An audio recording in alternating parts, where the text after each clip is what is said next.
Orang bisa berubah karena keadaan. Banyak hal bisa mengubahnya. Orang bisa berubah karena punya kekuasaan. Orang bisa berubah karena punya jabatan.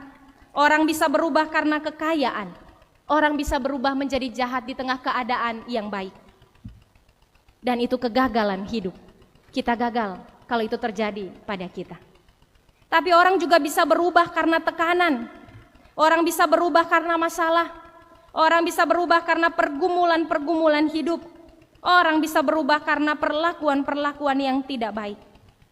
Kalau kita yang baik berubah jahat hanya karena keadaan atau orang memperlakukan kita dengan tidak baik, kita pun gagal.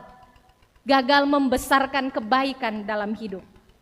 Tuhan mau supaya kita yang telah diberi roh-Nya tidak kehilangan roh itu, tidak terpisah dari Allah hanya karena keadaan masalah yang kita jumpai dalam hidup.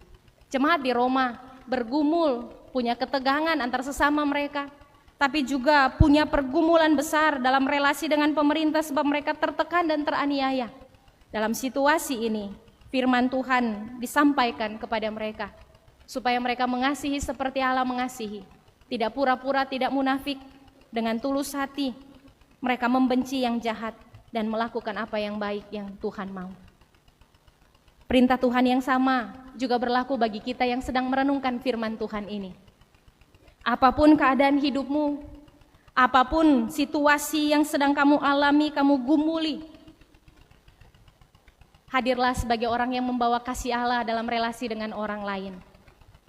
Kasih yang tidak munafik, tidak pura-pura, tapi tulus hati. Kasih yang membenci kejahatan, tetapi selalu berjuang untuk melakukan kebaikan. Pertanyaannya Bapak Ibu Saudara-saudara, apa untungnya bagi kita? Ada banyak orang sulit untuk bertahan dalam kebaikan karena kadang bertanya, apa yang kita dapat dong? Apa yang akan saya dapatkan dari semua kebaikan yang saya bagikan? Percayalah saudara-saudara, kebaikan-kebaikan kita ditakar Tuhan dan Tuhan selalu mengupah orang-orang yang setia kepadanya. Saya selalu mengulang bagian firman Tuhan ini, perbuatanmu akan kembali ke kepalamu sendiri. Kalau kita baik, kebaikan itu akan pulang pada kita, apapun keadaannya. Maka mari jadi orang baik, supaya kebaikan-kebaikan Tuhan terus kita alami dalam hidup. Bahkan dalam keadaan yang tidak baik sekalipun, orang yang hidup benar di hadapan Tuhan, yang tetap melakukan kebaikan seperti yang Tuhan perintahkan, akan menyaksikan pembelaan-pembelaan Tuhan dalam hidupnya. Rancangan orang yang tidak baik, yang jahat atas kita, dapat dipakai Tuhan untuk menjadi kebaikan.